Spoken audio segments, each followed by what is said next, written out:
Hello YouTube, I'm Vince White. I'm an employment attorney, and on this channel, we answer publicly posted questions from YouTube users, getting folks the answers they need from an employment attorney. We have a question here from YouTube user dliberal4927.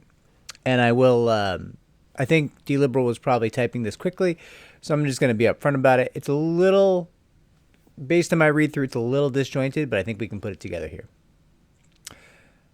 dliberal says, I have a question about pretext for pretext.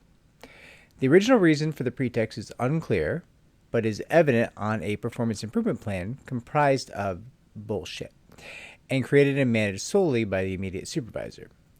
The employee, me, discloses mental health disabilities and submits a reasonable accommodation request. And that reasonable accommodation request then triggers the immediate supervisor's wrath, and they retaliate with nastiness in writing, clearly adding to the paper trail already started.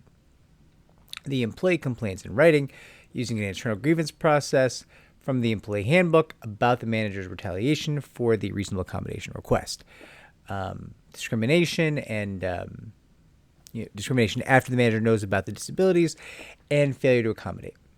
2 weeks later, the employee is terminated by HR. The separation agreement provides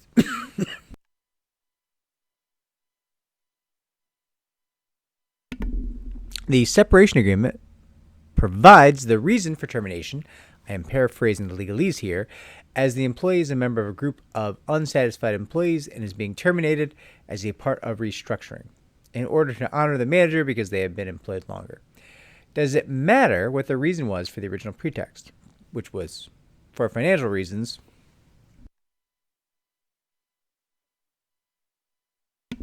For financial reasons, the original pretext dliberal feels was for financial reasons.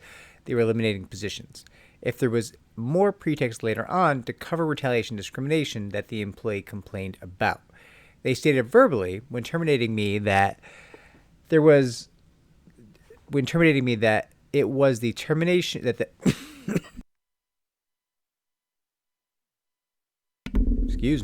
that the termination was not due to performance and only because of financial reasons.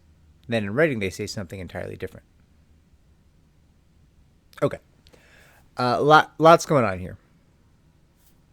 Right off the bat,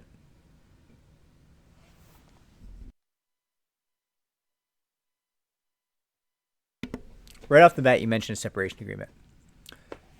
I don't know what that agreement says, but if you signed a separation agreement or a severance package that has releases in it, whether or not there's a pretext here is potentially going to be irrelevant because you would potentially have released all claims and not have a lot of options in terms of how to go forward. So let's get that out of the way. We're going to assume that didn't happen because if it did happen, this whole conversation is kind of moot and pointless. So, or potentially moot and pointless, I should say.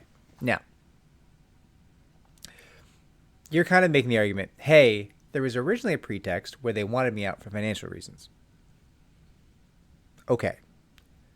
Here's the thing. That's not useful to you. That may be true, but it's not useful to you in any way in most jurisdictions. Check with local counsel. But in most of the country that I'm aware of, 99% of the country, that's got no value to you. The idea that they're firing you for financial reasons, that's just business judgment, completely legal, assuming you're an at-will employee. That's how it goes.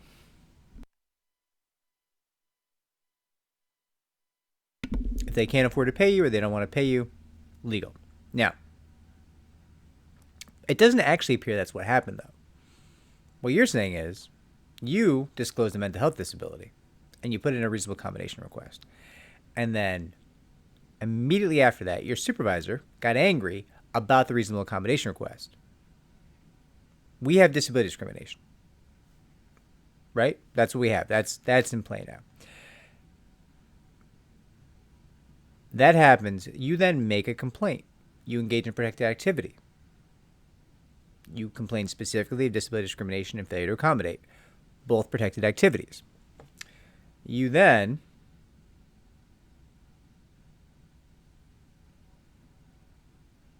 make sure I'm getting the timeline correct.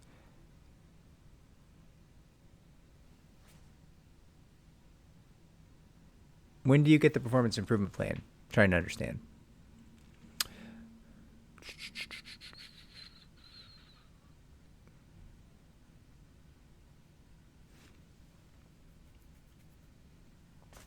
Okay. So I guess there's not a... there's a performance improvement plan to begin things before you disclose the disability. So you're on a PIP, you disclose your disability, you ask for accommodations. Manager gets angry with you. You complain, engage in protected activity. So you have disability discrimination in play, right? That failure to accommodate.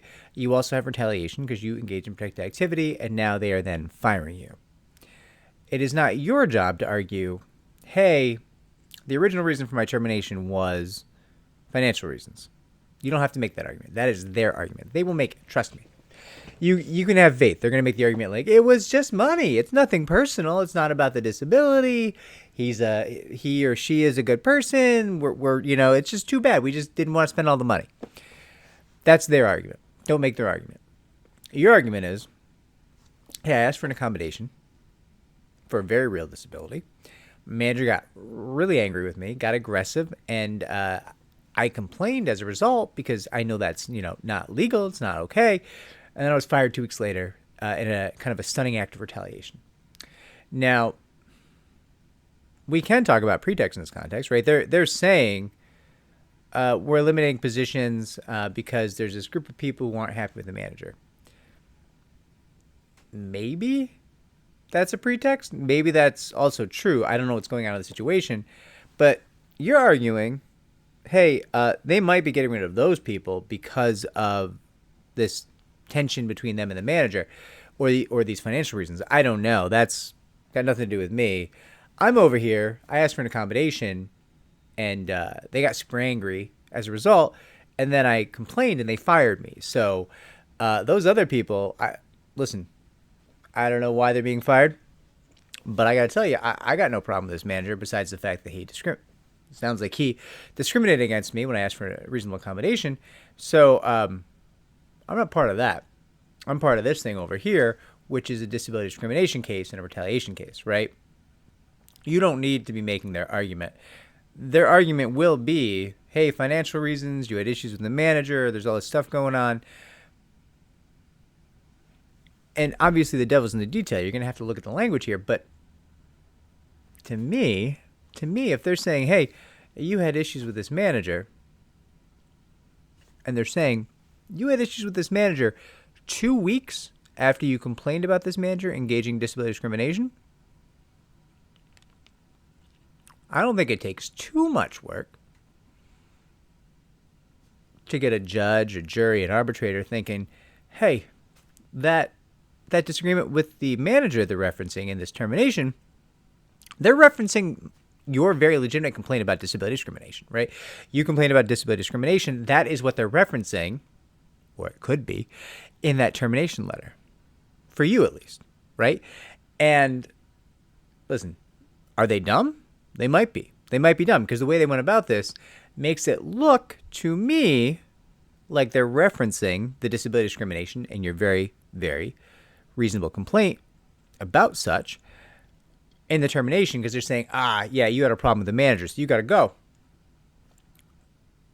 Now, listen, maybe the details of the situation, maybe the context are different, and I'm missing something because this is just a comment on a YouTube page, and we don't have all the details here.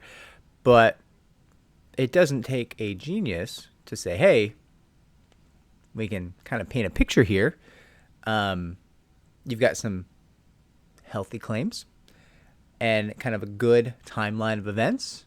The temporal proximity is good. All these things are going down in a fairly favorable fashion for your claim, so far as we know. So far as you're sharing with us here, right? So listen, this pretext, I guess, that it's financial reasons or that there's a group of employees who are giving the manager a hard time. Yeah, I mean, they can try to make those arguments, but the timing and the way they phrase things are going to make it very tough for them to make those arguments.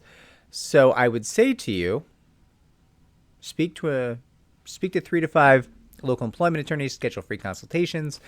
This sounds to me like a potential claim. And I'm sorry you lost your job, but I hope you might get a fat check to make up for this discrimination and retaliation you experienced if you obtain for yourself some good counsel here. Anyways, D-Liberal, I hope this helped. If it did, like, subscribe, comment down below, share our channel so it might grow, and I'll be cheering for you from the sidelines. Good luck.